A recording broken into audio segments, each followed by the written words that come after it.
Hi, everybody. Thanks very much for joining us. You will see on your screen that we have two esteemed guests. So there's always a little bit of panic in this office before people tune in. So I'm much relieved to see the friendly faces of Claudia and Patrick from Lynch Architects zooming in from the family home.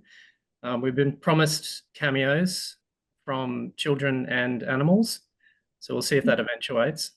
This is before you arrived, Claudia. Patrick has made a promise that the dog might make an appearance, which I'm rather hopeful he shall. It just has it on the sofa. Oh, fantastic.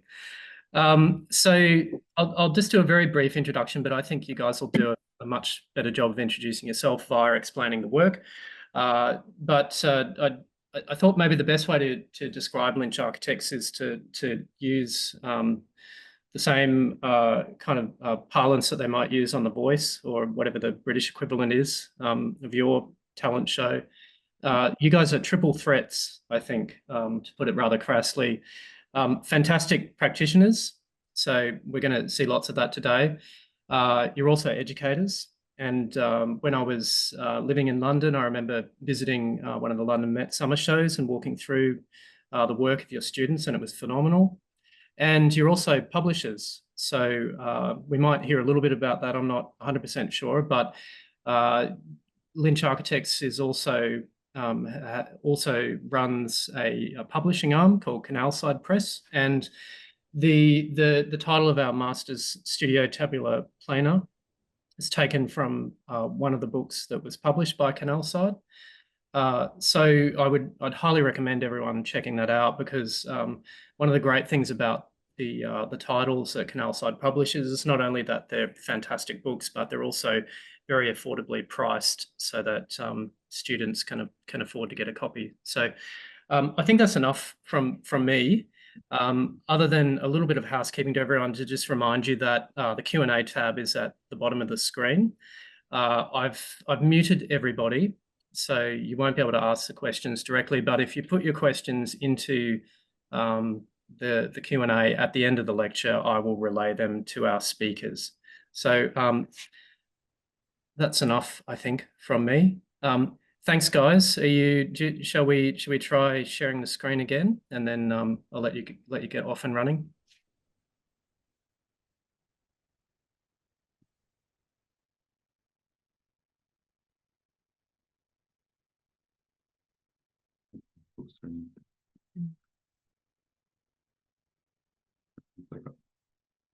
Click on this. There you go. Full screen. Perfect, guys. That's working. Yeah, is that working? Yeah, I'm going to talk. Mostly Claudia's got to go and do some work. The talk I'm going to give you has a funny title. Your House Has Voices, which is a line from a poem by Derek Walcott, and why I've chosen to refer to that poem will hopefully become a bit clearer. The practice is an old-fashioned design studio, by which I mean there are obviously computers, and we're using Revit, and I think it's still MicroStation from a studio of older projects, but it's an old warehouse space overlooking the canal, the Regent's Canal in Hackney, hence Canalside Press. And in fact, we've always been based along this canal, really, over the last 27 years or so, since I started designing things and building things. And 20 years ago, Claudia joined the practice as a director full-time. Before that, we were working together part-time. She was working for Sterling Wilford for a period of time, a very good practice called Van Henningen Howard, who you may not have heard of, but are worth checking out. And I was kind of unemployable. I'd worked in Germany for a couple of years after I'd met Claudia, who was an exchange student at Liverpool from Dresden. And then I did a Master of Philosophy degree at Cambridge, and the combination of that and not being able to use CAD meant I was completely unemployable. So I kind of fell into designing things. This is a photograph taken last year of three directors, David Evans on the left, Claudia in the centre, and our three associate directors. And as Aaron alluded to, the practice is also a publishing house. I'm not going to talk about this a lot, other than to say that I think really good architecture teaches us things, and that we remain students of architecture. I think that's important to recognise. That I think Rudyard Kipling said there are two types of people: those that stay at home and those that don't. He was obviously kind of writing in the 19th century, in the period of the British Empire. And I think one could say something similar today, like there are two types of people: people that keep learning and people that don't. And if you keep learning in terms of the hare and the tortoise sometimes will overtake the hare. Learning isn't just something that is kind of scholarly and academic. It's also something that's like heuristic knowledge, which means knowledge which is only available to you through doing it. Hence, the kind of office is a kind of museum or library of objects and things that we've made that have been significant to us and have kind of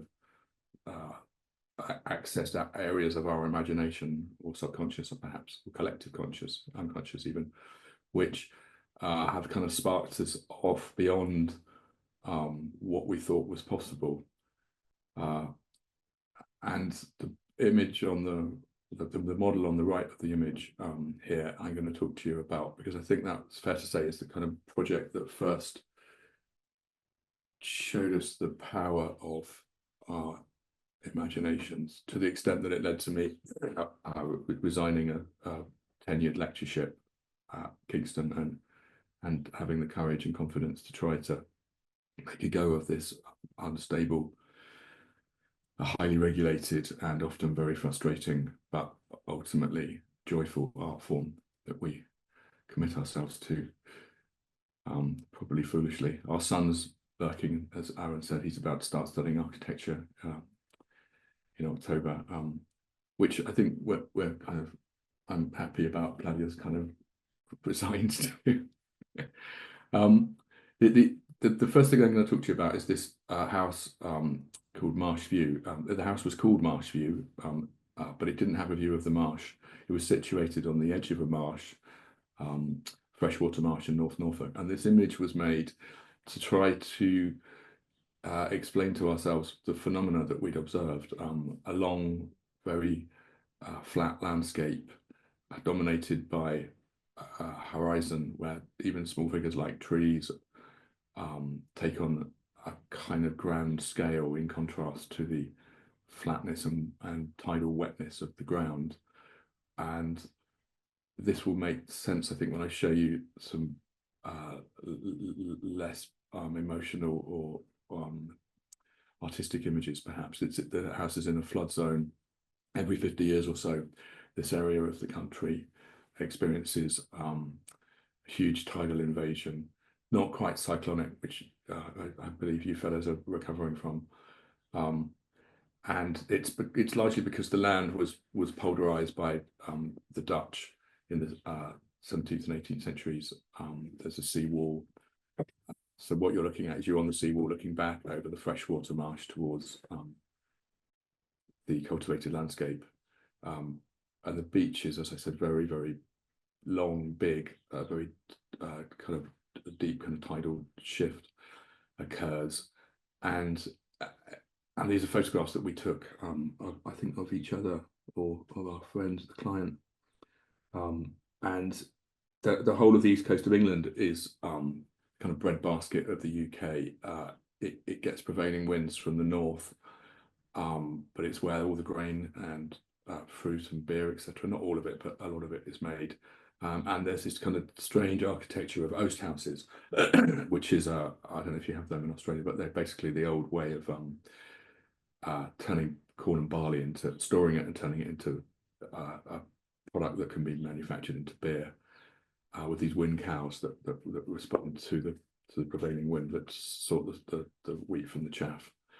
And the architecture is often timber, with the only solid element other than the very expensive agricultural industrial buildings being made of timber, apart from the fireplace.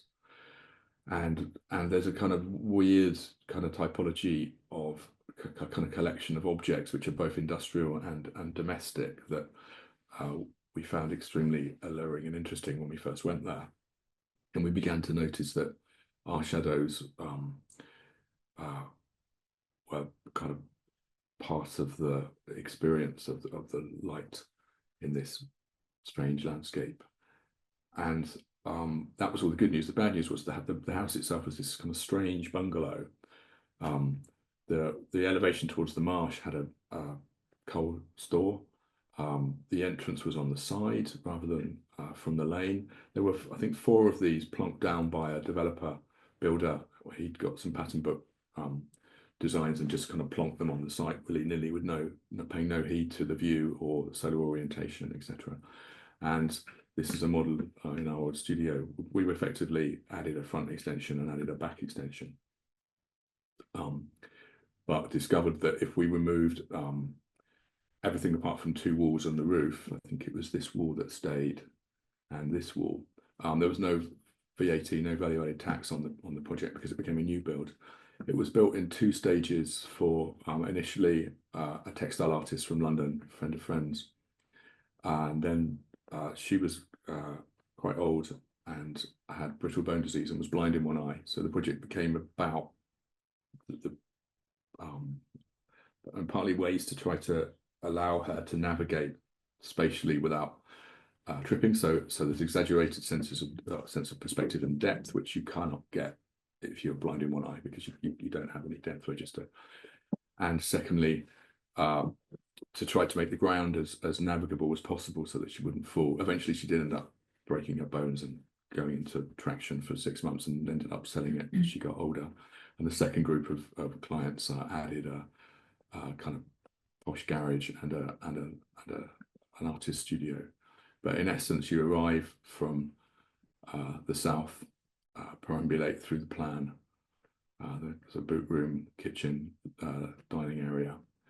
And then there's this tall space at the rear overlooking the marsh, which is facing north. So the view is almost like a picture. The light is behind you. You're looking out at something. The west sun comes in the evening in here and illuminates the fireplace. There was an existing courtyard, which we kind of were keen to kind of act as a windbreak from, because obviously the wind is coming from here. Pond, another pond. And you can see the kind of references to how do we make something that's not as kind of shite as a suburban bungalow, on the edge of a semi-wilderness. And the answer was to try to make something very primal, something that had a kind of geometric simplicity and complexity, by which I mean a kind of pattern of rhythm whereby the landscape, the figures we could make within the landscape and the forms of the architecture as fragments would create a kind of whole, but only one that was palpable as you moved through it and as the sun moved around it. And it was originally a summer house, so there's this kind of exaggerated sense of engagement with the natural world, such as you get in a villa. And because the client was an artist and had a loom and was working in the space, there was a kind of intensely artistic spirit to the house. This is on the left the car portico, as it were, shed, and the studio. So there are kind of series of fragments. These are kind of 3 triangular forms, one in concrete, one in stained softwood timber, and one mirrored wall. And together they create a kind of archetypal set of material characteristics, kind of the texture of brickwork, the texture of the timber rain screen, the slickness of the glass, and the reflectivity of the pools. And again, the kind of play of light and shadow, which is exaggerated deliberately through the architectonic rhythmic order of the structure. And as you arrive, there's a low wall of 450 millimeters, which is kind of the seat height. So as you get out of your car, and that journey through the building is ultimately to this kind of feeling of immersion in, as it were, in the landscape. This is the artist studio, which is literally a room with a view.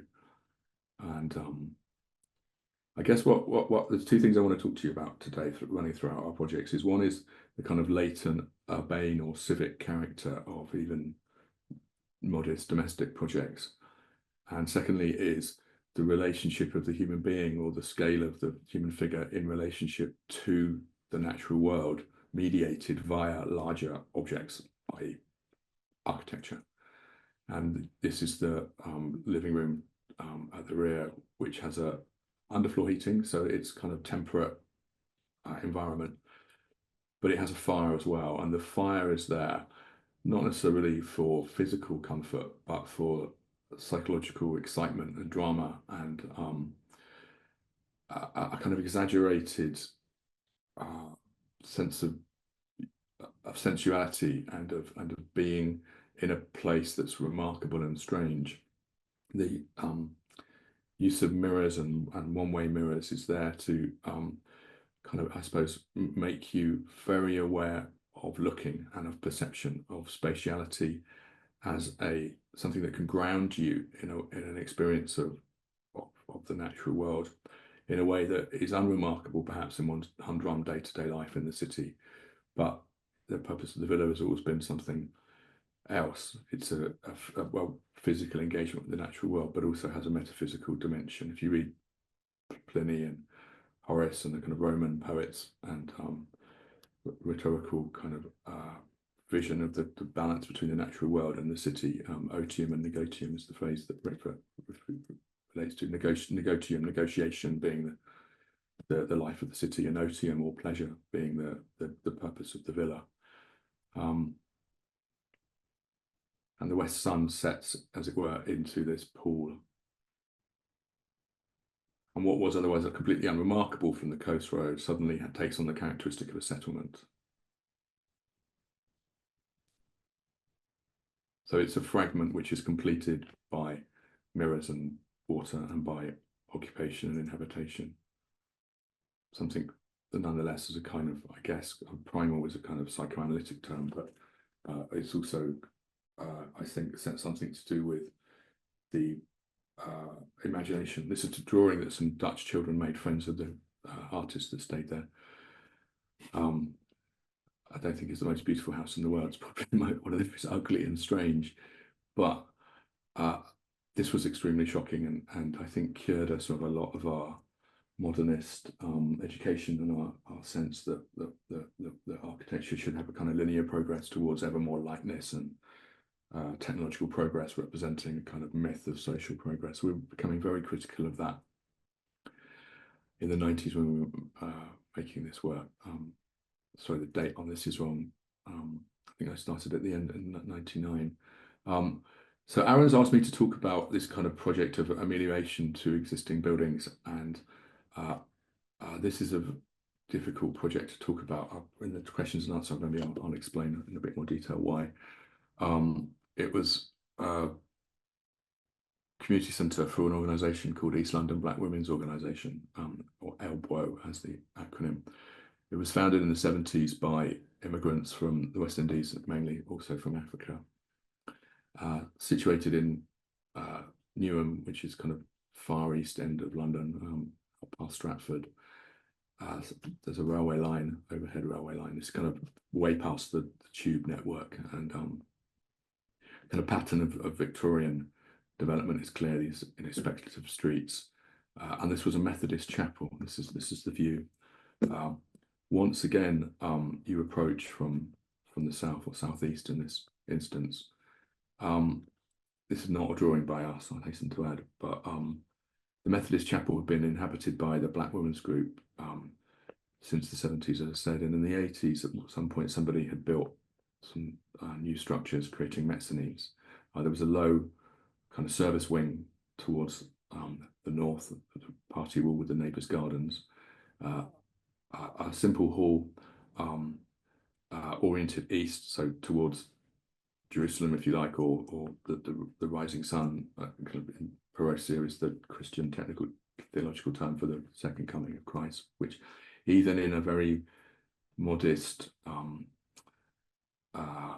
and low church, Protestant Methodist environment, there's a kind of mythological dimension, cheek by jowl with railway lines and suburban housing, which internally we felt would have been kind of cluttered up by these mezzanine levels that have been installed with not much heed to situation. But there was a garden. I don't know if you noticed there's these trees, a line of coniferous mature trees in front, kind of alluding to the original setting of religious buildings in the Garden of Eden, i.e. the kind of monastic cloistered architecture of medieval Catholic Christendom, all kind of repressed. And so that was one way into looking at and thinking about the site.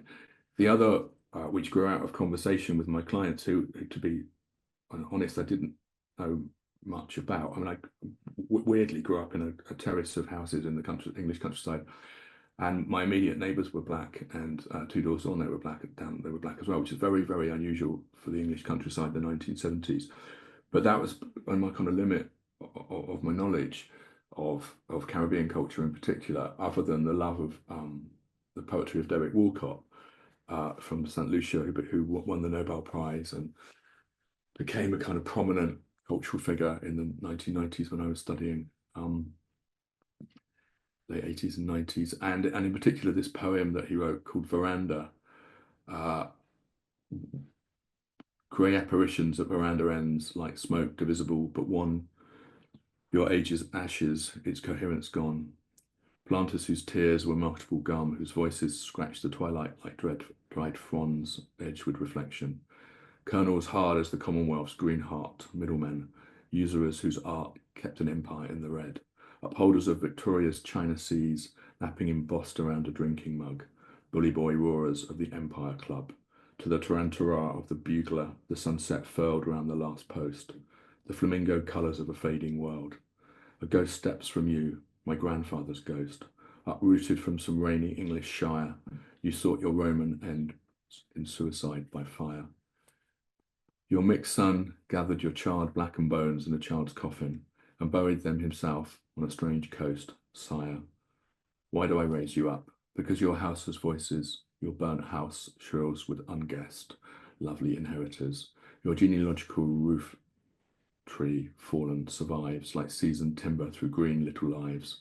I ripen towards your twilight, sir, that dream, while I am singed in that sea crossing, steam towards that vaporous world, whose souls, like pressured trees, brought diamonds out of coals. The sparks pitch from your burning house are stars. I am the man my father loved and was.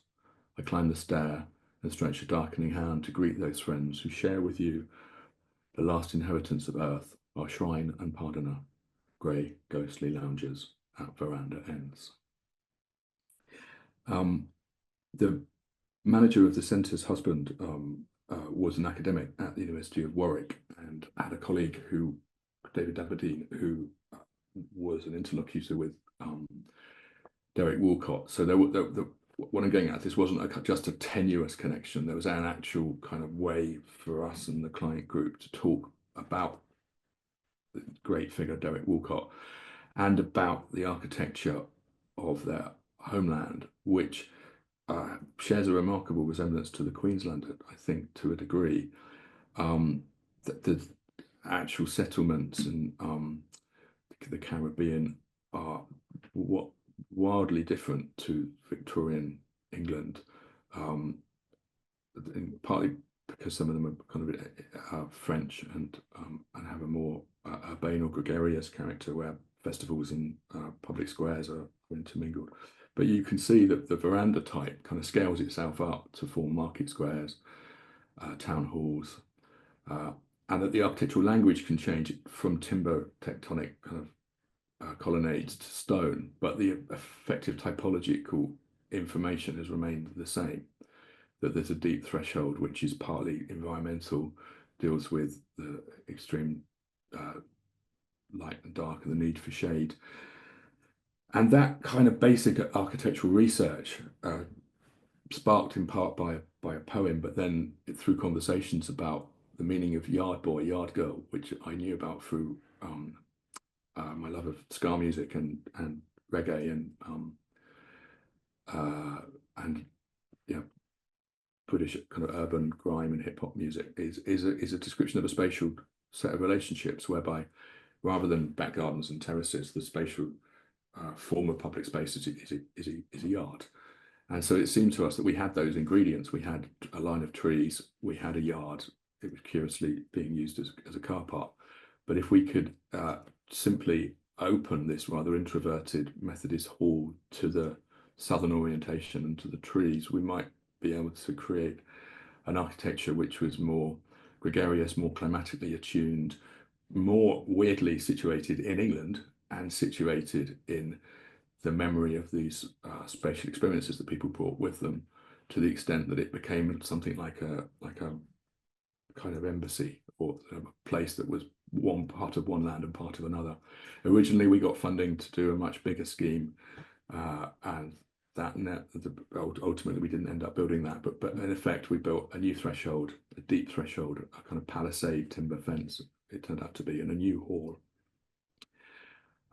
The function that the kind of centre was living off was acting as a childcare facility in the summer months, for putting a poor working class immigrants having to work 2 jobs. And so in essence, there's this kind of childish scale of play and of enjoying a garden. So we inflected the entrance here. It was symmetrical, so you enter here, reception area, stairs up to office space, kitchen and toilet wing, the old hall, a new mezzanine, small library. This is first floor, this is ground floor, and the new hall, which could be used at the weekend as a church hall. So in here, out here, and effectively it's a veranda. It's a kind of stoop, or the ground plane just comes out as a timber deck, and the asphalt of the ground comes up as a black step. This kind of structural diagrams, glue lambs, columns and beams, very cheap, very fast to build, very straightforward, kind of intimate moments at the threshold.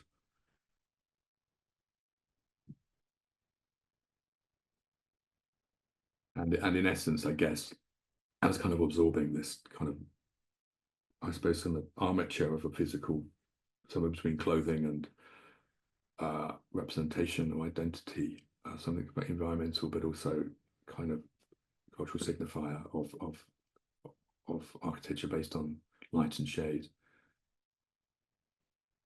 It is inside the hall, with the kind of accretia of bad decisions removed. That wing, very simple architecture.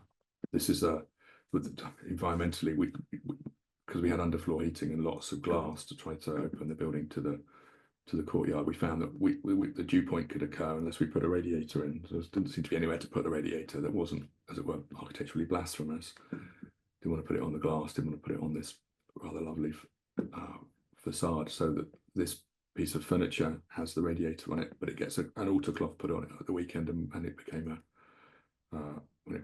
a chapel. So the kind of ground of England steps up, and this other world comes together.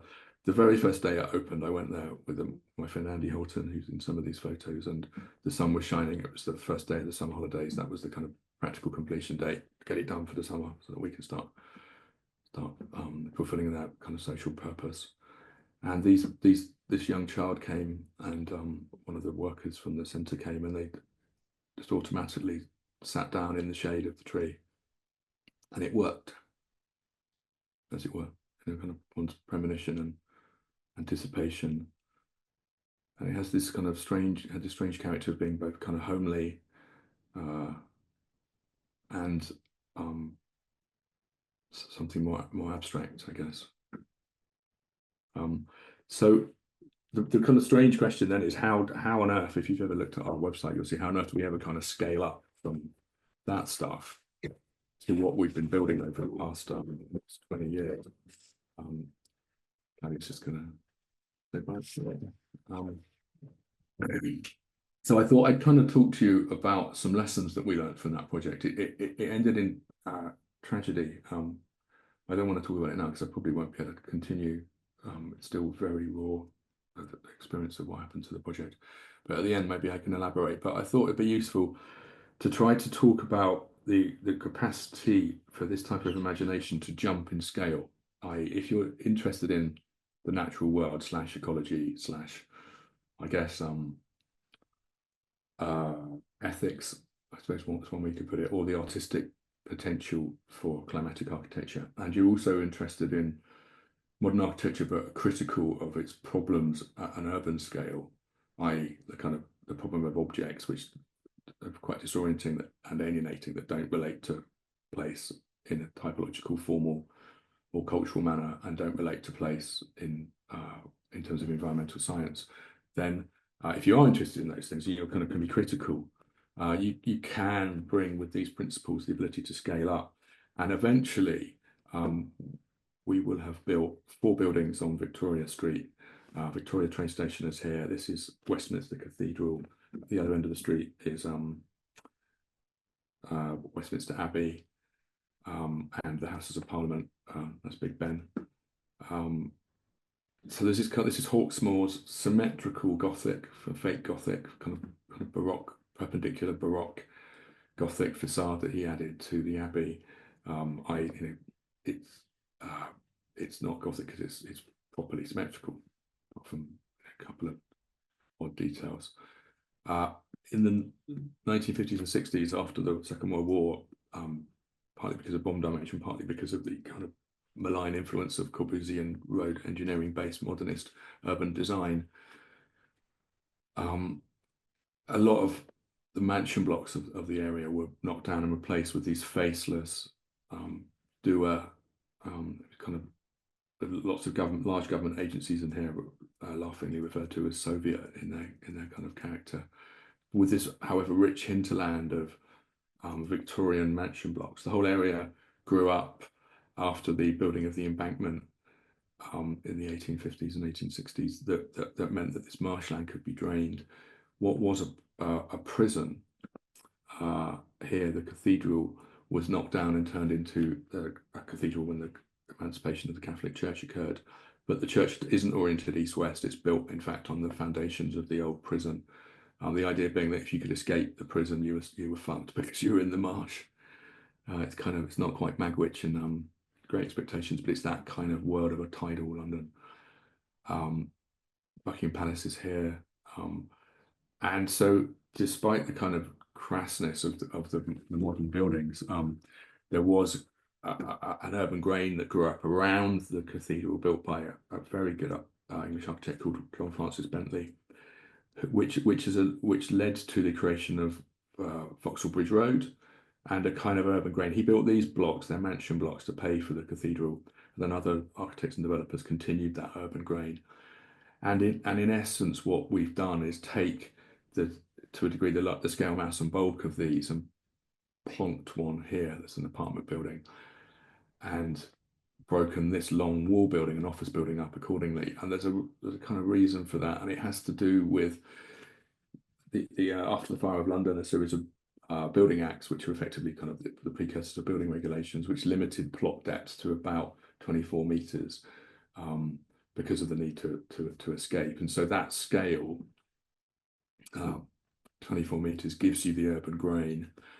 And our apartment building is 24 meters long with a 12-meter space either side of it. And then the office building, which is on a 10 by 12 column grid, is subdivided into 20 bays of 24 and then subdivided into bays of 12.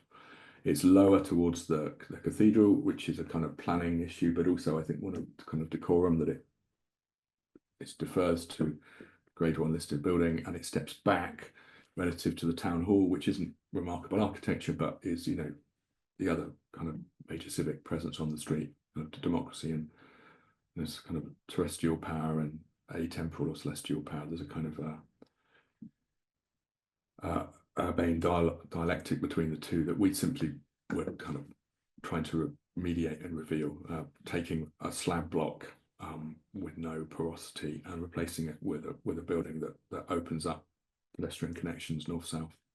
So the scale of the spaces between the building became incredibly important. This is an artwork on the side of Westminster City Hall that was made necessary by the removal of what was a two-storey blockage.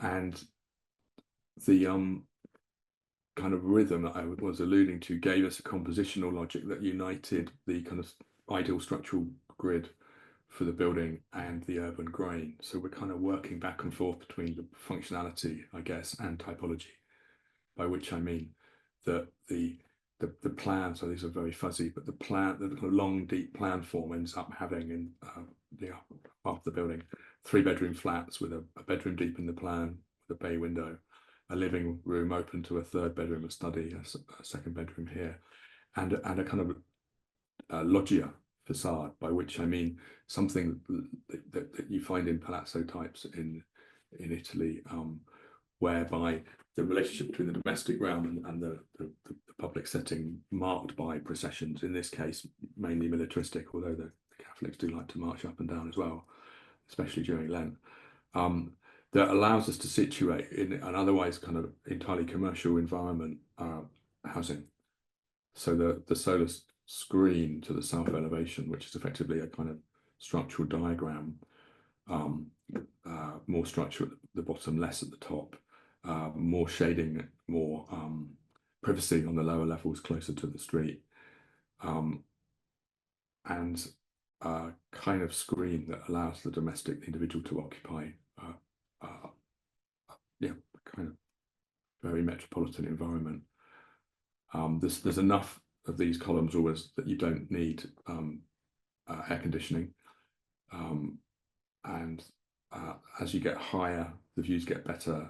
The more expensive apartments are situated there. The lower levels, they're closer together because you're closer to this building kind of stops around about that height.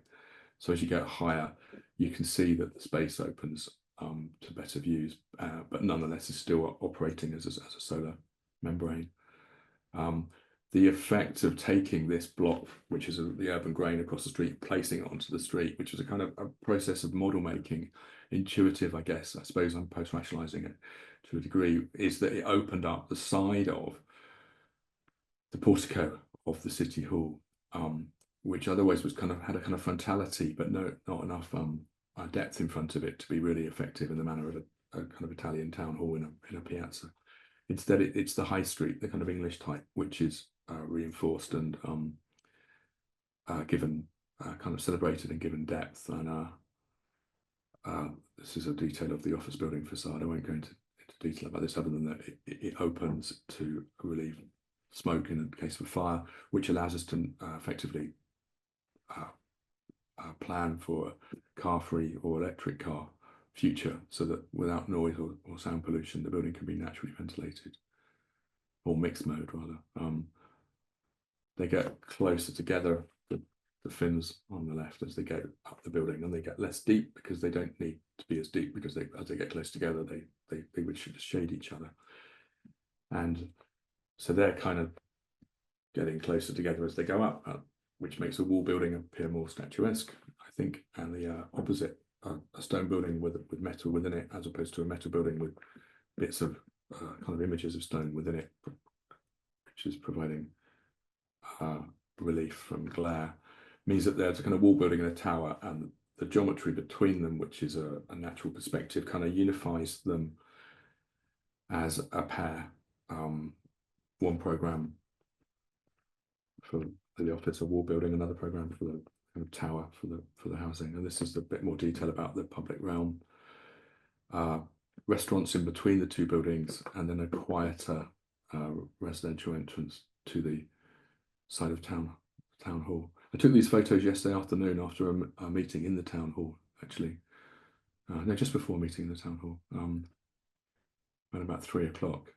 And you see that this kind of combination, I guess, of urbanity and ecologies, it seems to be working quite well. I'm going to talk to you a bit about this building. which we finished last year. It's part of another combination or composition of two buildings, a lower building, which hasn't been built yet, which sits beside a listed theatre. That's the theatre, that's a pub. This is a view through the arch of Victoria train station. When the Victorians put trains and train stations into cities, they were kind of looking, I think, what's this new typology? What is it?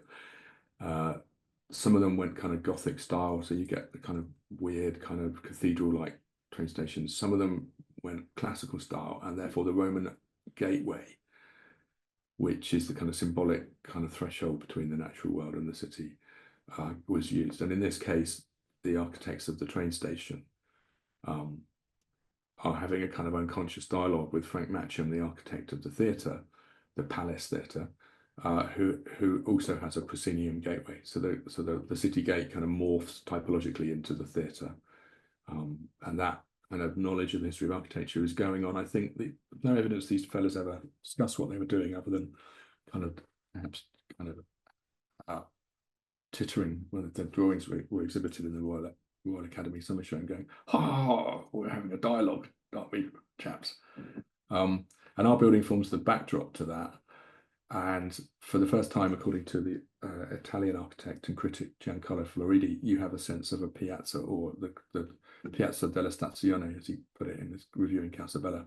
In fact, there is no piazza here. There's kind of red engineering and kind of funny shaped spaces, but there is a sense now, because our building aligns with this cluster of listed buildings, of the city as a kind of having a frontality and acting as a backdrop to the form of civic space, if you know what I mean. This is not built yet. This is the ground plane. These buildings are odd. They don't pay much heed to solar orientation or much else, but they do create a pedestrian route that runs around the back of Victoria Street. So if one game we're playing is to enhance the street-like character of the main thoroughfare, the other game is to create a quieter pedestrian route. There's a fall across the site in this instance of 1.5 meters. So there's an entrance from the east. There's a tube station entrance over here, and if you're coming from the train station, you would come in this way. We work with Muff and Joe Gibbons, kind of landscape architects and public realm consultants. This is effectively a disabled access ramp that complies with regulations and creates a little garden. This is kept free. It's a circle in the ground. Sorry, circle in the air. It exists because running beneath here is the River Tyburn in a sewer, and below that a tube line. So if the sewer ever flooded and could kill people in the tube line, you would need access. Divers would need to get in to save people's lives. So an ancient bylaw meant that we had to ping the facade back and create a space. Literally, it's an apple core. It's like a Gatic lid, like a big manhole cover, and use a cherry picker to lift it up and drop it, and that kind of absolutely banal kind of a fate of kind of the kind of burying of Victorian rivers gave us a kind of motif of circles and curves that could run through what is otherwise this highly engineered architectural situation. So there's a massive truss. There's only 4 points where this comes to ground. So it's effectively a whacking great truss made of steel, and then fire protected and overclad with in situ concrete. These are the various tube tunnels and rivers, and in essence, this is the way in which you bring together, a triangular bracing system in a way that you don't end up with areas that you can't build and can't clean. And this is a sketch of a moment at the back of the building, a management suite, where the workers in the building are controlling traffic into the basement. So there's a kind of game, if you like. I suppose this relates to what I was saying earlier about elbow, i.e. that if you start to think about solar shading, you have, in our case, a self-facing site, and that has a civic dimension. Then it's a question of, in this case, the decorum of the architecture. It's not as intricate, because it's not as important as a theatre, but it does share some characteristics. It has a ground floor, it has a middle layer, has an upper layer. This is the truss rocking around to the back, and at ground floor, the truss creates a kind of new old typology. It's a colonnade, I guess, a kind of covered colonnade, such as you might find in kind of Milan in the 19th and 20th centuries. And then it's a kind of question of consistency of detailing, so that the grinding down of the in situ concrete elements gave us a way to disguise day joints. At certain points, we've exaggerated the pores. And this is this little garden. As the ramp snakes around, it creates pockets of space for planting to sit in. So the solar shading idea of the south facade becomes a kind of idea of both kind of residues of fragments of classical architecture, i.e. triple order, giant order columns and gardens. Okay, so where are we at? I'm going to talk about one more project. I'm going over, I realised, and then something at the end after this that I'm not going to talk about. But I'm going to show you a few images of something that we're about to submit a planning application for. So the fifth building that we've been working on in Victoria is this coroner's court, which you may have, I don't know if it's reached you guys yet, but it was sort of at a kind of media moment last year, which the project consists of this garden, this extension, and this garden, and then the renovation of this building. And previously, horses and carts would bring in dead bodies here, drop them off, and then exit that way, because horses aren't very good at reversing. When they stopped using horses as hearses, they built a mortuary at the back, and then these two spaces became residual and dead. So this is an early sketch of the Victorian building. It's here. Houses of Parliament are just over here. Victoria Street's just over here. The river kind of snakes like this.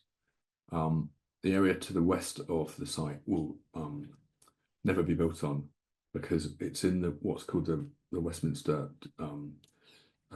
disaster zone, by which I mean, as well as kind of there having been lots of terrorist attacks on Westminster Bridge, etc., which were dealt with by the coroner. The inquests were dealt with here. It's the city of Westminster, but Westminster obviously is synonymous with the state of Britain, in the sense that it's got the House of Parliament, and so Westminster is the national government and the local government of this part of London all in one go. And so any so for example, during COVID, this whole area, which is an ordinary taxi rank, was closed, and there were bodies laid out. So it became like a kind of emergency mortuary or morgue or field hospital. So there's no buildings to the west, and light comes from the west. The street is the northern elevation. So this is what was built in the 90s, which, if you like, is too mute. And this was built in the early 20th century, and is perhaps an attempt to put a very friendly face on the rather gruesome facts of the reality of death in unusual circumstances. Until the Metropolitan Acts in the 19th century, which created town halls and civic authorities, inquests were held in pubs often, and pubs obviously are kind of domestic kind of public house, a kind of grand kind of house character to them. But also when this was first built, people are often dying of infectious diseases, and so their bereaved relatives would come and be housed in the top of the building whilst their dwelling was being fumigated. And I think it's fair to say there was a kind of attempt through the symmetry to create a kind of civic order, but also a domestic, or even slightly, or my tutor, PhD supervisor Joseph Rickbeck, called a kind of Beatrix Potter-like quality of kind of overly homely, if you break that down, then what you've actually got is a series of arches, a bay window, an oriel window at first floor, which is a window seat. And so there's this kind of grand scale of a top lit barrel vaulted hall made of timber, and then a more intimate scale of the individual or couple of people in extreme duress, grieving. You come in here, there's a grand staircase here, there's a double height space, takes you up to here on axis with the original courtroom. This whole area of London, as I alluded to before, was kind of built up after the marshland was drained and in the 19th century, and it coincided with the reintroduction of Roman Catholic Church into the UK and a change in the order of service and character of the Church of England that began to recognise its medieval Catholic roots. So you got this is an old, this is very close to the site, it's an Anglican seminary, where you suddenly get niches for saints.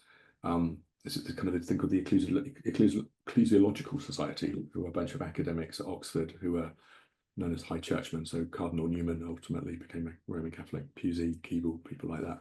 And they thought that architecture, and particularly medieval Gothic architecture, was a way of reinscribing the Catholic roots of Anglicanism in the Church of England. And so this whole area grew up very quickly with a kind of red brick version of Gothic monasticism.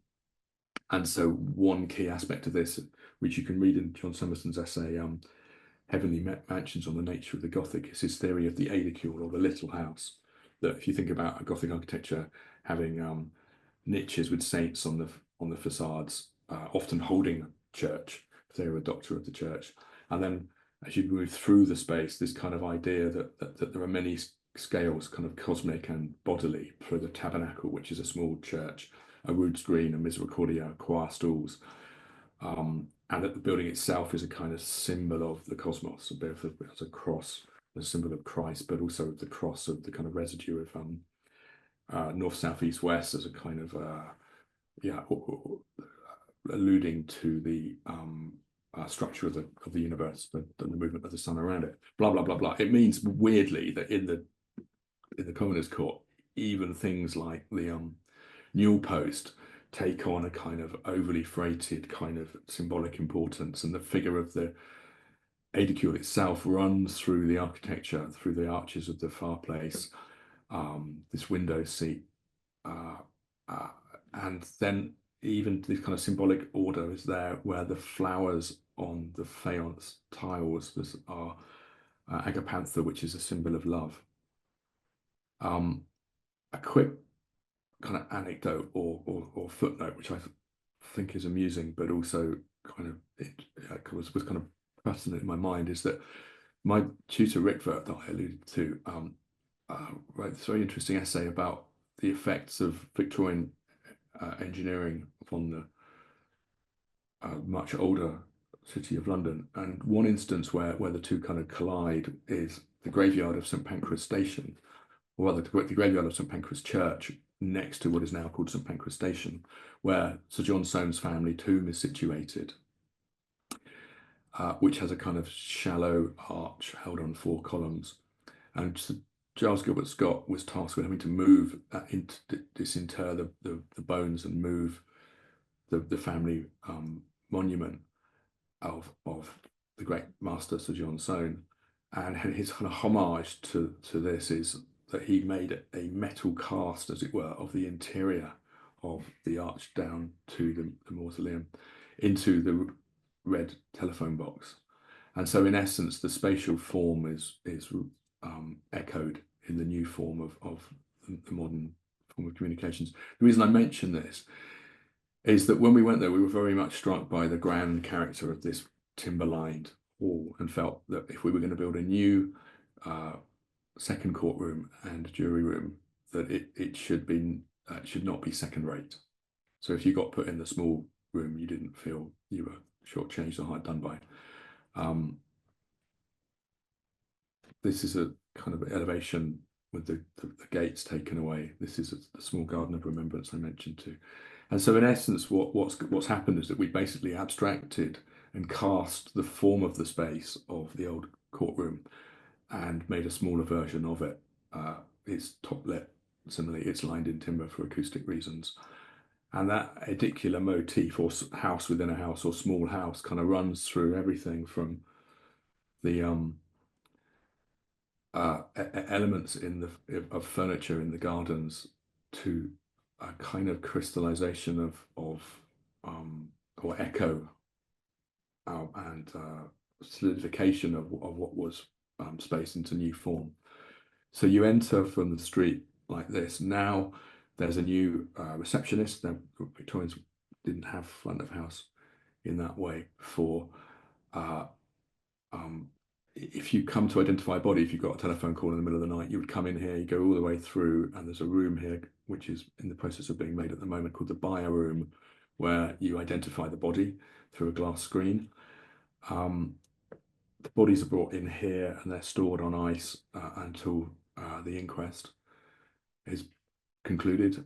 You then would go into this space, and I think it's fair to say immediately start smoking again, and that's why policemen carry brandy and kind of for medicinal purposes. You would then go away. Depending upon the complexity of the case, you would come back 6 weeks or say 6 months later. You would come in here. You would be put into a holding pattern in this room, a waiting room, which gives the bereaved families access to their own private garden with a pool. This is new workspace for the coroner's service, kitchen for them, press room, another waiting room, toilets, more waiting room. The grand stair I mentioned is here with a red carpet symbolizing the potential presence of the king, because the coroner is his agent, but he could come at any moment to see his justice is being done. You arrive at this point here. That's the window seat I mentioned. That's on axis with the grand hall of the original courtroom. In 2015, a change in the law in England meant that many more inquests required jurors, and so there needed to be a room created for the jurors, and that in essence is the genesis of the project. So there's a grand hall that can be used either as a second courtroom or for the jury to deliberate, and the room for a second coroner to come. So the coroner's office is here, very much like a theatre or the kind of theatricality of a church. They go into a robing room, they have their own private WC, and enter like a priest or an actor onto the stage or the dais. They don't mix with the congregation / audience / the public. The same is true here. The second court is in session. The coroner can perambulate down this corridor in at the back here, and there's a movable wall that can be removed for a second, so that you can have a second court in session. There's a floor above, which I won't show you for reasons of confidentiality, but there's rooms there for the security services. More detail. And at the front, our building is lower than the cornice of the front elevation, and it has to step up to accommodate a grand window in the existing courtroom, hence the step in the section. This is the, in here is the second coroner's office, or an evidence room in everyday life. And so you kind of penetrate through like this and move that way towards the south into the new hall. So, so you end up with a room that big, or 2 rooms that big if you close this movable door. This is some very, very fine housing by Edwin Lutyens, social housing for Peabody. Effectively cheap. You know, it's a two-tone architecture, a series of blocks, city blocks and urban spaces. 90s architecture, kind of postmodernism. So we're kind of operating in this, sort of trying to kind of complete the street scene.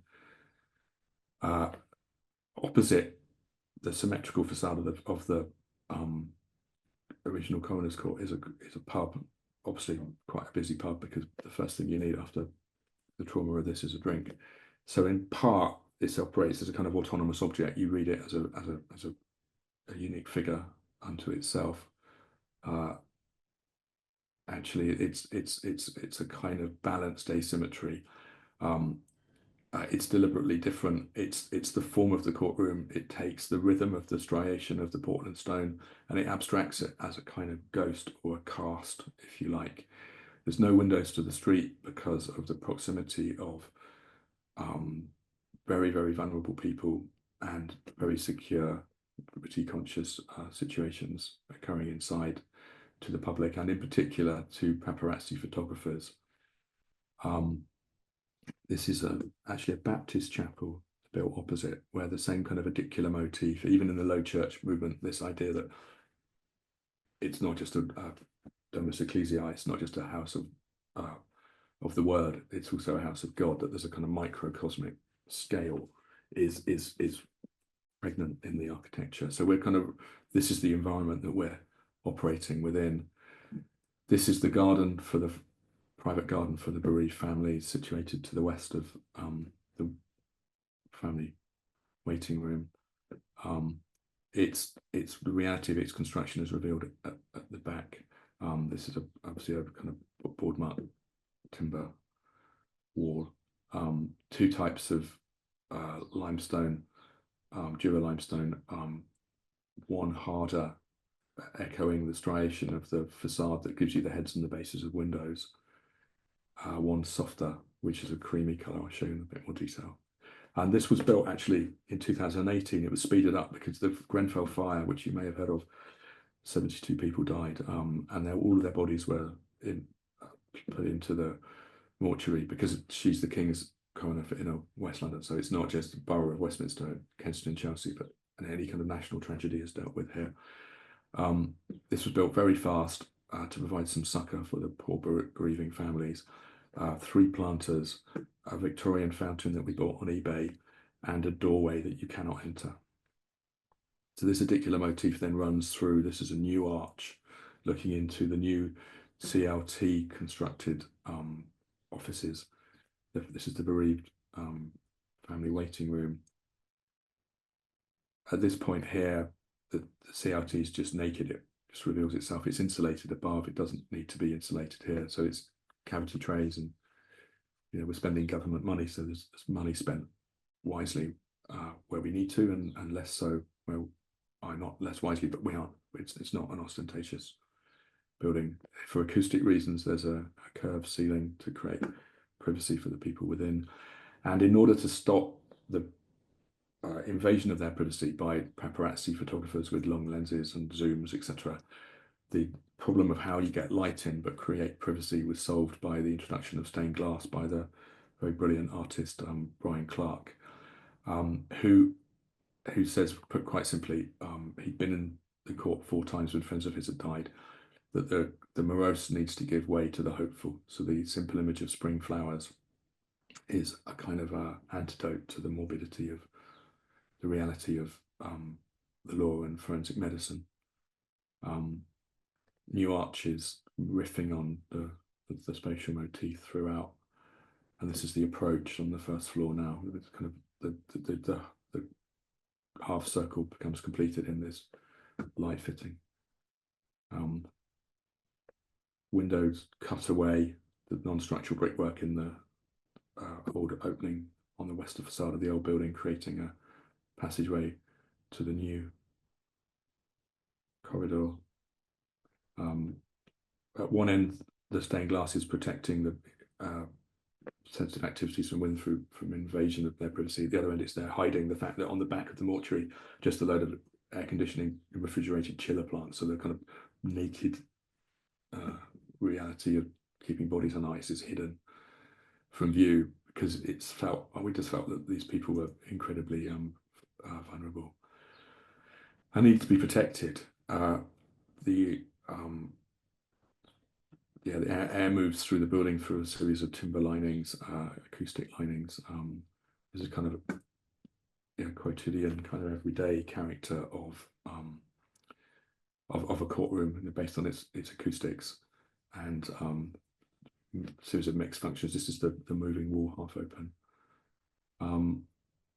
At the end of the day, the coroner always likes to sum up and not invite people back in the or sum up in the afternoon and not invite people back the next morning, because turning up for an hour to find out that your loved one committed suicide would be, just doesn't make any sense in terms of the kind of natural law, kind of human dignity.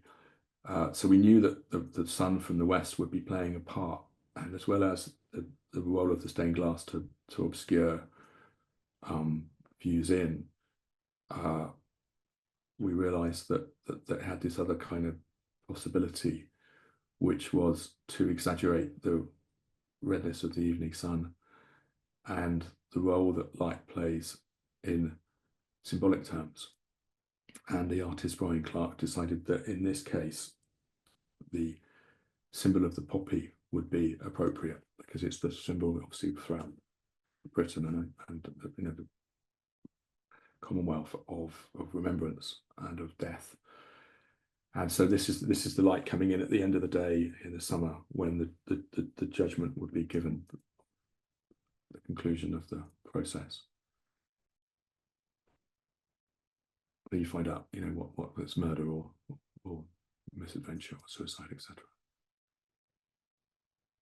And this is the plant reborn as a real plant. So the symbol of the agapanthus plant, it's not actually the agapanthus itself because it's poisonous, but it's a very close species related to it. So there's this kind of interplay, I guess, between historical things, existing things, and new things, but they have a kind of tension. They're not quite the same. They're not completely different. There's both a kind of temporal dimension or scale to this and a symbolic one. So it's just light, it's just nature, but it's also something cultural, has an emotional, and I would hope a kind of communicative resonance. That's the end of the talk. I was just going to say, though, that we're working on this project, which is a community centre in West London, also for Westminster City Council, where series of Victorian houses, which were converted into a special needs school, is now going to become this new typology, which is a community hall, a creche, pre and postnatal facilities for young mothers, adult education classes, and yet again the image of a big house is running through, sits next to a park, and it has the image of a courtyard tying together and keeping apart the various diverse functions, which is a kind of profound typological reference for people from all over the world who will come and use this building, that allows them a degree of spontaneity to have parties, children's birthday parties in the landscape, and so the kind of cultural resonances of the domestic and the civic are imbricated in the design. It's a big roof which is effectively made of metal-like structures you find in parks, partly to do with the mulch that you get from trees. Has certain moments of kind of gregariousness and intimacy.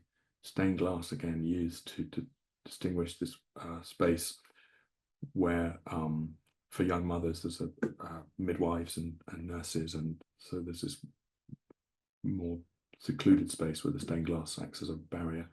Office space, it's all CLT again, cross-laminated timber and glulams, an opening towards the park. So it's garden architecture, garden variety. Okay, that's it. Thanks very much for your time. Hope you have some questions and I might be able to tell you more. Thank you so much, Paddy. There's a little bit of applause upstairs. We've got a little viewing party going on, and a couple of drinks happening. So it was very well received on the mezzanine. You'll be pleased to know. We do have a couple of questions that have come in. Bowen hasn't used a lot of public punctuation, so I'm slightly struggling to relay his question. But I think the crux of it is that he's wondering about where he grew up. He says in a city where buildings are quite detached from street life, and given that there's been this theme of civic architecture, the public role of buildings and architecture in the city. In your talk, he's asking about what your position might be for some, if you were to work in a place that you felt was lacking in, say, an appropriate building type or scale that was able to contribute to a vibrant urban fabric. How do you think you would tackle that as an architect, as a proposition?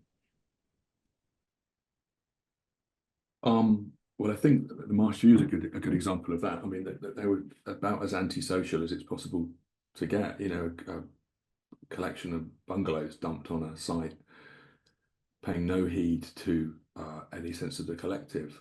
And Victoria Street, you know, I mean, despite having, you know, kind of the kind of organs of state, you know, Westminster Abbey, you know, as part of the established church, and there's Methodist Central Hall, and various conference centres, and the House of Parliament at the end of the street, and Buckingham Palace was a shithole. I mean, it was fucking terrible, really bereft of any civic presence until quite recently. And in fact, a load of, I think American architects is a euphemism, have turned up and just kind of shat all over it again. You know, very, very anti-civic, you know, self-obsessed, object-making ego going on there. And so I think that it's not unusual that we inherit in the 20th century wherever we grew up. When I grew up in a tiny hamlet with not even a church, a kind of latent urbanity, by which I mean that urbanity is not purely a formal or something to do with money or grandeur. It has to do with the space between people, or the potential space of appearance of their solidarity. And if we are tasked as architects with even, I would argue that you're doing the same, Aaron and Stu, with your houses in suburban situations, by creating street presence and creating more gregarious forms of space, like courtyards, gardens, which are addressing the street. You're both reinforcing the idea of urbanity, even at the level of a street, in a suburb or in a village.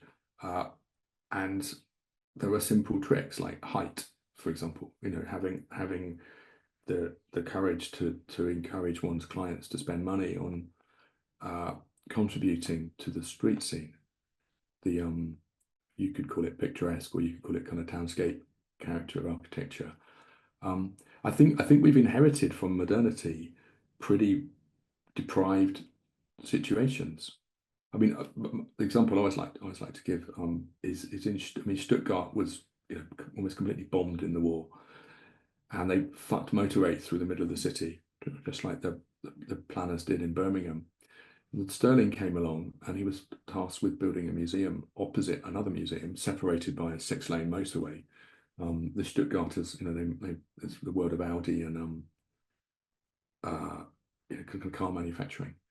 So it's kind of American kind of style urbanism, you know, car road engineering based urban design.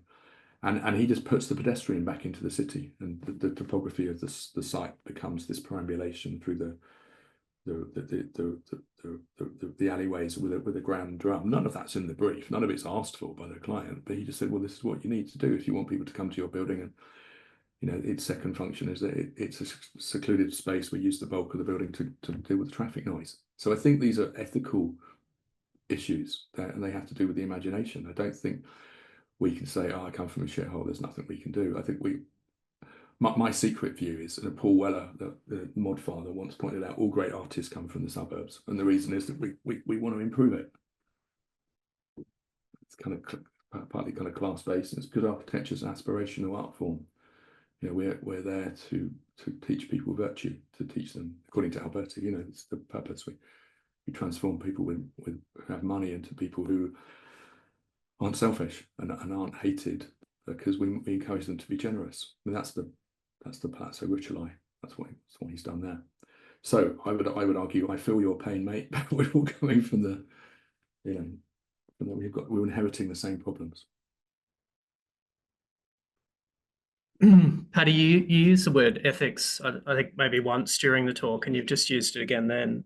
And one of the themes that we've been speaking about in the semester so far is the idea of taking a position or advocating for a position, and not only that, but trying to find ways to develop tactics in a building, strategies in a building whereby you can start to embed some of those ethical positions. But of course, in order to do that, you need to be persuasive. So you have to convince a client, you have to stand up in front of a room and be able to not only articulate your idea and justify it and convince people that it's worth following, but then of course follow through on it. And I think, I mean, I think you've proven quite effectively today that that's something that Lynch Architects very skilled at doing. How did you personally find your way there? Have you always been someone who's been interested in those themes? Was it really just a process of coming to terms with that, or a kind of maybe an awakening to the fact that you were trying to act ethically as an agent, as an architect? Or is it, is it a lesson that was imparted to you by one of your mentors, or, did it come to you in a different way?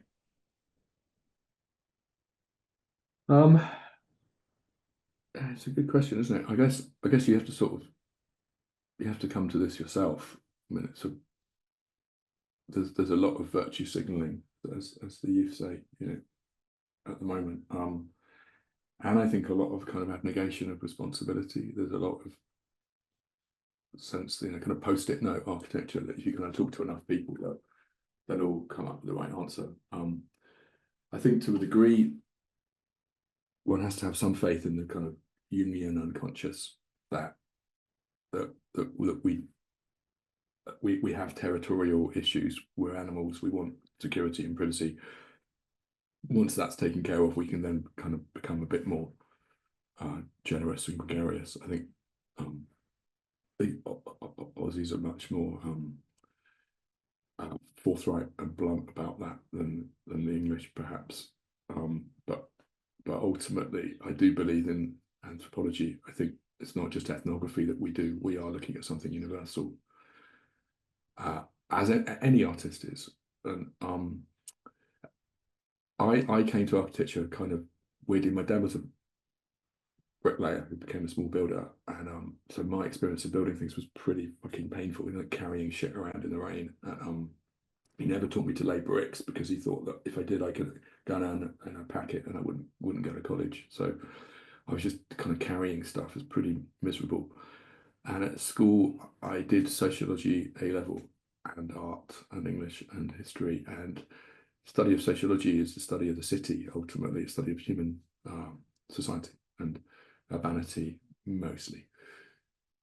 Weirdly, our son he's about to study architecture, as I mentioned, and for him, the kind of Damascene moment was studying politics A level and art, and becoming interested in lockdown when he would cycle off and photograph the edges of the city with a kind of the relationship between technology and nature, and so I think there's that. I mean, we all have our own kind of origin stories about why we're interested in it. I think I've alluded to kind of making a critique of modernism. I think my education at Liverpool, I went there because I couldn't go to Cambridge or Edinburgh because I didn't have a foreign language O level, because I'm deaf from one ear and working class, and my school didn't kind of, like my really shy state school didn't realise that you needed to matriculate at those universities with Latin or modern language. So Liverpool was the best I could get to, but it was the place where Sterling and Maxwell Fry had studied. So the people I spoke to said, go there because it's a cool city. It's full of Irish, and the pubs are great, all of which was true. But the school at the time was kind of caught. I think they thought that postmodernism was a bit like child molestation, and deconstruction was even worse. So they taught us a very old-fashioned kind of, I don't think they would even use the word ethics. They would just call it functionalism. The plan needed to work. It was very program based, but the plan was seen as something of beauty. The geometry within the plan. I mean, they wouldn't use words like beauty, but they would use moralistic, puritanical words like efficiency or purity. I was taught by a guy who studied with Mies van der Rohe, and he would do a kind of module in Japanese tatami mat architecture. It was very dry, very disciplined, very hardcore. But at the same time, we were having lectures in the Department of Civic Design, which is what Liverpool calls town planning. And I remember the first lecture I had in first year there. It was a quite decent 50s modernist building on the Georgian Square with bright blue doors. It's the colour of the university. And the door handle was made of bronze, and it was a reef knock. You had to knock this knocker to get into the building. And I remember touching this and being kind of shocked and surprised. And then the professor saying, you would have noticed that the architect of this building, despite being a modernist, had enough sense to realise the city exists because of shipping-based trade. And so the door knocker reminds you where the money's come from to educate you guys. And so civic design was, I guess, working in concert with or even against the ethos of modernism, which was, individual buildings, functionalism, its efficiency as a kind of moral purpose, was challenged by the idea that actually the city is more important than any individual building. And I guess those two strands were quite extreme in the school at the time. We had a high-tech guy came in and built an extension, and he worked at Foster's and those kind of figures. And a lot of my mates went on to go and work for Foster's and Rogers and Calatrava, that kind of world. But there was Simon Henley, who I think Aaron, was in the year above me, and he and I remain very close. And I think our work is developing in a similar way. I think if you've been modernist trained, it means you can make a plan work, which means you can win work, get clients, and win them over. But if you want to get planning consent in bits of cities where everything's a conservation area, UNESCO World Heritage Site, in the case of Westminster, you need to be able to talk to planners, and you need to be able to talk about what their ethos is or ethics are. And they are less interested in individual buildings and much more interested in the collective.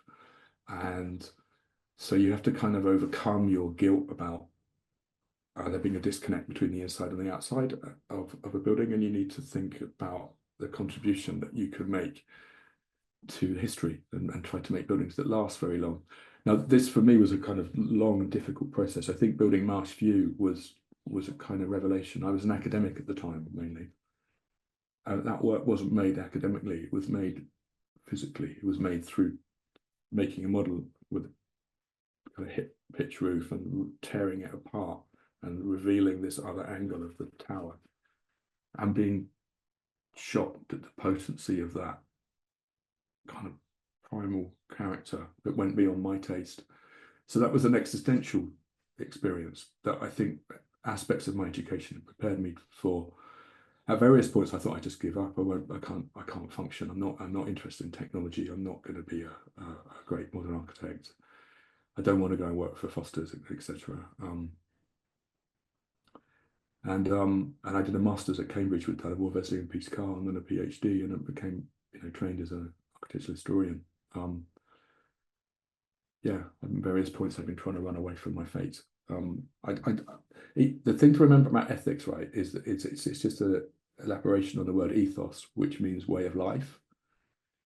And so you can kind of pose at being ethical. You can sort of, you can virtue signal, as I said, but actually it's just a way of life. And if you feel comfortable being able to mediate between large groups of people and individual clients, and you feel like you have an obligation and a compulsion to play that role, then it's not opposed. I mean, there is a degree of rhetorical, I wouldn't say charm. And I was talking to Timothy Hill about this recently. He's against the idea that it's persuasion.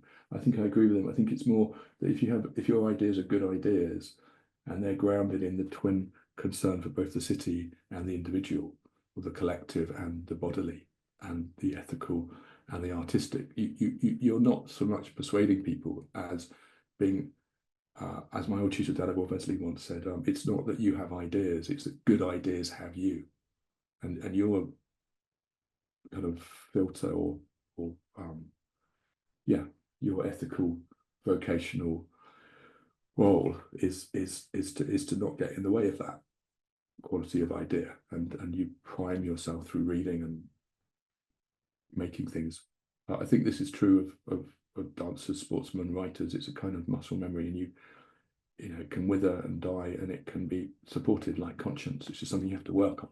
So it's a practice-based activity. Sorry, that's vague. I don't know if that's enough.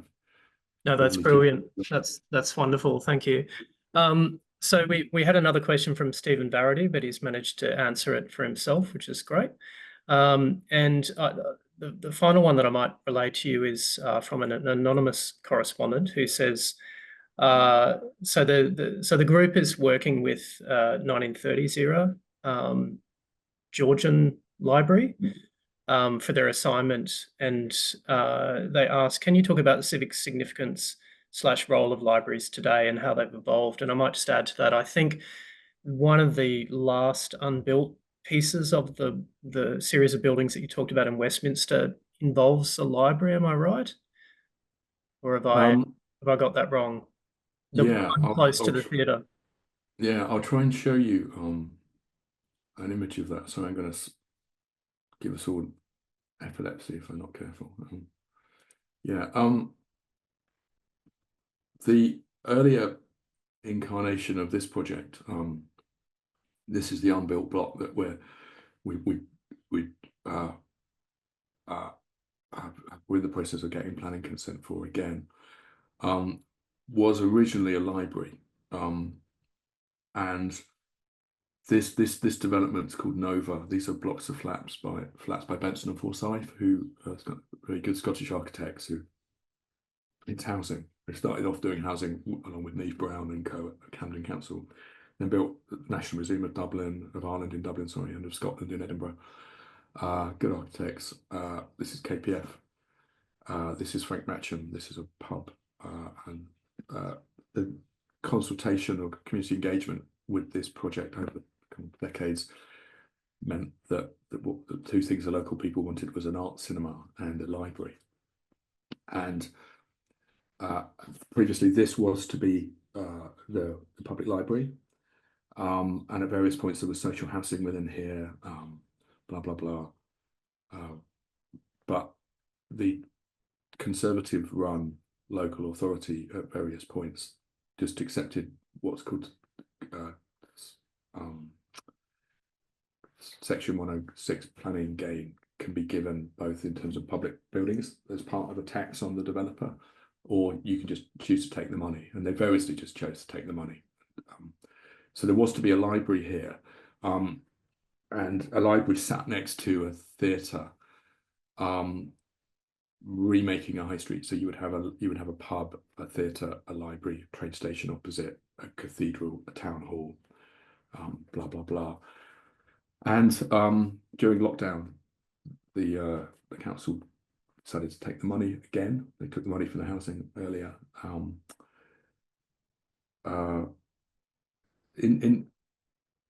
Interestingly, I mean, if you can dive deep into the kind of technical aspects of libraries and civic presence, the best place that the library is actually here because it's quiet. This is pedestrianised and it's north facing, so it doesn't get hot. The worst place is here because this is one of the one-way streets in London that's outside the congestion zone, so cars are kind of screeching to a halt with the traffic lights here every 2 minutes, and it's south facing. So we were struggling to make the library work here environmentally. We wanted to obviously kind of planning obligations, but also the kind of ethical, if you like, desire not to hand on a massive fuel bill to the client, meant that it was tricky to do so.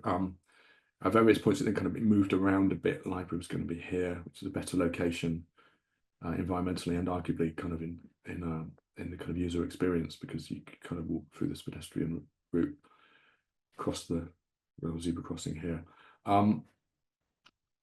Yeah, so I suppose civic in one sense means street presence. The character of the architecture is in this sense kind of an elaboration on a palazzo type. I think you can see that in things like New York City Library. To a degree, Timothy Hill would argue, we were talking about this recently, that the Queensland State Library does this, and that, you know, it has this, it's a big house, it has a big living room for the city, it even has, you know, glass fronted Welsh dresser cabinets with teacups in them, the kind of thing that you get together to drink after a cyclone. So there's a kind of domestic character. By palazzo, I mean a massive house.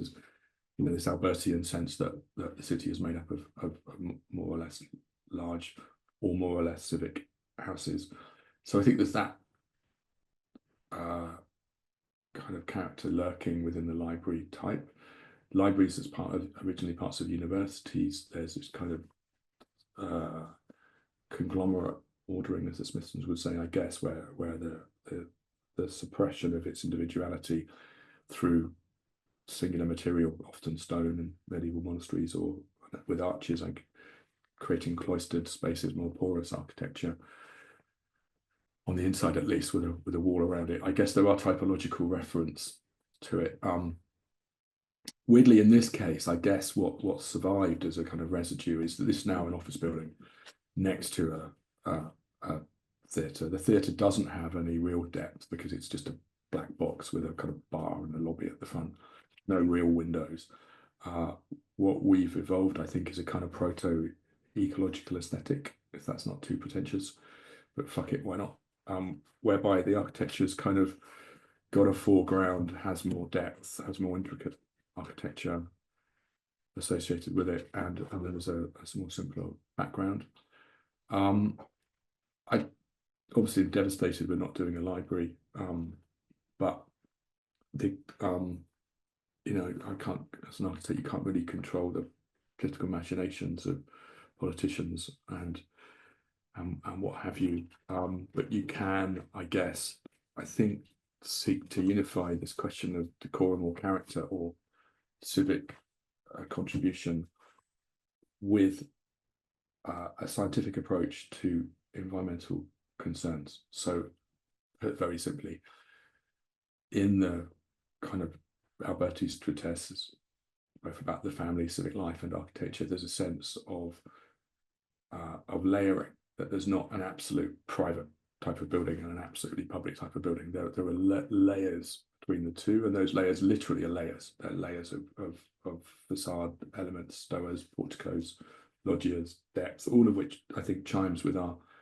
evolving understanding of the importance of indigenous climatic architecture within the history of typology of kind of high architectural culture, as it were, i.e. the kind of library being a kind of civic monument per se, and its latent cultural contribution could also be an ethical, if you think about environmental concerns. But that obviously, that depth creates social space.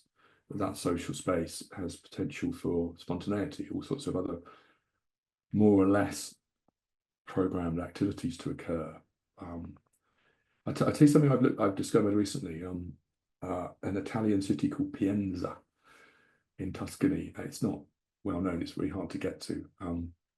It's significant architecturally because one of the popes came from there, and he went back and wanted to kind of convert this kind of one-horse town into somewhere worthy of the holiday house home for a pope. And he took the medieval town hall and not a cathedral, but the main kind of basilica of the town, and employed a very brilliant architect whose name I can't remember or pronounce. It's not Rosmini, but it's Bertolone Rossellini, I think his name is, who apparently was actually the guy behind what Alberti was doing, including the Palazzo Rucellai, according to recent scholarship. And he kind of felt the need to turn a one-horse town into somewhere that had some civic depth, and that depth is literally layers of architecture which create solar shading, which create spaces for people to sit and mingle. There's a big house here, the Abbey Church here, his house here. There's a natural perspective, and opposite the town hall. So I would argue they're kind of archetypal situations, and the library plays into that dialectic because it's even if it has accrued books and patronage through wealthy people, has a dimension of openness to something bigger than individualism. You see this in Pittsburgh in America. Carnegie founds a university, and I think it was there up until the beginning of the Bauhaus. And the Bauhaus, and Le Corbusier is kind of discussed at the bourgeois culture of Victorian cities, the kind of plethora of styles, confusion between, Whig liberal classicism and Tory conservative neo-Gothic medievalism, which kind of theological and cultural kind of splits in Anglo-Saxon culture that gets expressed through liking Gothic or liking, classical non-Christian architecture. They kind of thought all that stuff was a boring mess, and we should reduce architecture back to a kind of engineering vernacular simplicity. Should every building look the same all over the world? Not so sure. There's lots of Bris Vegas at the moment being fucked up by people who don't really give a damn about the Victorian city core, its kind of urbane values and its architectural character. I think we can reverse that, and I think one way we can do so is through the environmental imperative, whereby postmodernism is not just a style, it's not just something that has to do with a hatred of modernism. It can be a critique of it, and it can be a progressive critique, because what's missing in architecture inspired by the Bauhaus is depth, if you like, both depth, spatial depth, and environmental depth and shade. And then it's not a matter of persuading people. It's just this is our obligation. I think it's our professional task today. The question is, though, is how does it appear artistically? I mean, that's for all of us to work through. But I would say postmodernism in an urbanistic sense was good. It corrected the problems of road engineering based architecture. I mean, the Villa Savoie, by Corbusier, it's a basic car park at the ground floor. A lot of modern urbanism evolved from that. Put plant or cars, and that decimates the ground plane. And you've got a kind of cool penthouse kind of at the end of your route on the top of the building, but you're very alienated and distanced from the world. It becomes, a symptom, I think, of technocratic culture generally. The libraries tend to try, whilst asserting their cultural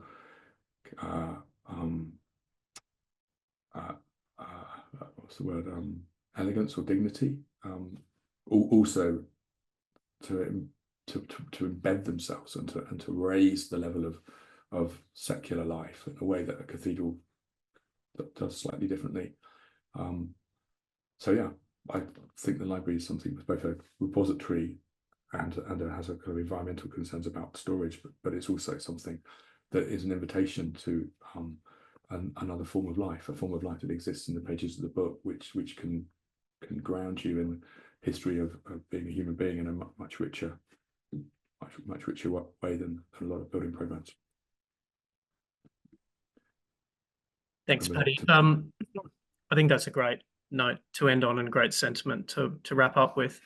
I just wanted to say thank you so much for another really generous presentation. We really enjoyed having you out here a couple of years ago for the Occupy Student Conference, and it's great to hear your voice and see your work and get the honour of your presence again. So, and I should say it's not only a generous talk, but one in a number of very generous acts that you've bestowed upon our practice. So it's yeah. That's a joy. I mean, you're doing the same stuff, I think, aren't you? Right? You're taking a modest, humble program, you're turning the vets into something which is, contributing to the street around the corner from your office. There's that beautiful community centre. It's just a layered facade. You just charge the territory up, so it's not just a sidewalk. There's a kind of invitation for people to participate. Very nicely handled. Not too much information that it becomes pompous and bombastic, and not nothing so that people can't orient themselves. I think I'm learning from what you're doing. I found that trip extremely educational. Valentine and I are actually coming in June to watch the Lions at Suncorp kick your asses. So we'll be here for the rugby, staying with Doug Neal, and hopefully we can show us some more fruits of your labour and your fantastic colleagues' work, and we can have a few beers. Looking forward to it, and the good news is I could not care less whether you kick our asses or not. Not my sport, and I won't poke the bear about the League Cup final, because I know that you had a stake in that didn't go so well. All right, great, thank you so much. Look forward to catching up with you soon. See you, Paddy. Cheers, fellas. Good luck with everything. Thank you for having us. Bye all. Bye-bye. Cheers, Doug.